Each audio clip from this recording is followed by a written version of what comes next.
Banyak warga Papua bela Lukas NMB meski sudah jadi tersangka KPK. Kenapa? Jakarta, Kompas.com peneliti Pusat Kajian Anti Korupsi Universitas Gadjah Mada, Pukat UGM, Zainur Rohman menyebut terdapat kontradiksi sikap masyarakat dalam merespons penindakan kasus korupsi. Hal ini Zainur sampaikan guna menanggapi adanya massa yang membela tersangka dugaan korupsi, Gubernur Papua Lukas NMB. Menurut Zainur, berdasarkan hampir semua hasil survei masyarakat menganggap korupsi harus diberantas dan merupakan masalah serius. Tidak ada masyarakat yang mendukung korupsi. Memang ada sikap kontradiktif sebagian masyarakat menyikapi kepala daerah yang menjadi tersangka korupsi, kata Zainur saat dihubungi Kompas.com, Kamis, 22 September 2022. Baca juga, Lukas NMB bantah temuan PPATK soal setoran 560 miliar rupiah ke kasino judi. Meski demikian, kata Zainur, ketika terdapat tokoh politik atau kepala daerah yang menjadi tersangka, terdapat kelompok yang membela. Salah satunya dengan mengatakan bahwa tersangka dijebak lawan politiknya. Dia mengungkapkan, berbagai cara dilakukan dalam rangka membela kepala daerah yang menjadi tersangka korupsi. Bahkan hingga merintangi penangkapan, seperti dulu pernah terjadi di Buol, kata Zainur. Zainur menyebut terdapat sejumlah faktor yang menyebabkan sebagian masyarakat mendukung tersangka korupsi. Baca juga, Mahfud ungkap dugaan korupsi Lukas NMB capai ratusan miliar, bukan hanya 1 miliar rupiah. Salah satunya adalah karena pelaku merupakan tokoh elit yang memiliki pengaruh kuat. Pengaruh ini bisa di bidang ekonomi dan sumber daya.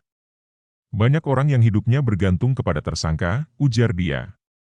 Selain itu, tersangka bisa mendapat dukungan karena ia memiliki latar belakang mendasar yang sama dengan pendukungnya seperti suku, organisasi masyarakat, organisasi keagamaan dan lainnya. Hal ini membuat pendukung ingin melindungi kelompoknya. Baca juga, Mendagri sebut perkara dugaan korupsi Lukas NMB tak terkait urusan politik. Selanjutnya, tersangka selama ini memelihara konstituen mereka. Hal ini bisa dilakukan dengan politik uang atau kebijakan yang menguntungkan pendukungnya. Hubungan tersangka dengan elit pendukung yang bisa menggerakkan massa dan kesadaran hukum yang rendah juga menjadi penyebab dukungan ini. Rendahnya kesadaran hukum masyarakat. Situasi ini dimanfaatkan oleh elit untuk menggerakkan massa, tutur dia. Sebelumnya, KPK telah menetapkan Lukas NMB sebagai tersangka kasus dugaan korupsi. Baca juga, pengacara tak jamin Lukas NMB penuhi pemeriksaan KPK Senin depan, masih sakit. Kuasa hukum Lukas menyebut kliennya diduga menerima gratifikasi 1 miliar rupiah terkait APBD pemerintah Provinsi Papua.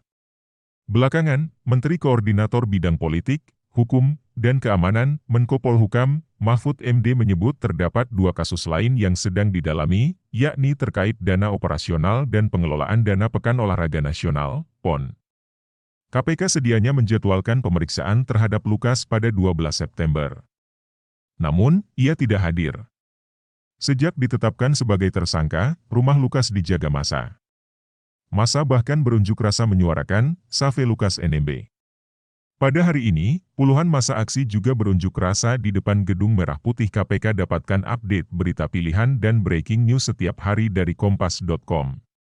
Mari bergabung di grup Telegram, Kompas.com News Update. Caranya klik link https://t.me/kompas.com.data, kemudian join. Anda harus install aplikasi Telegram terlebih dulu di ponsel.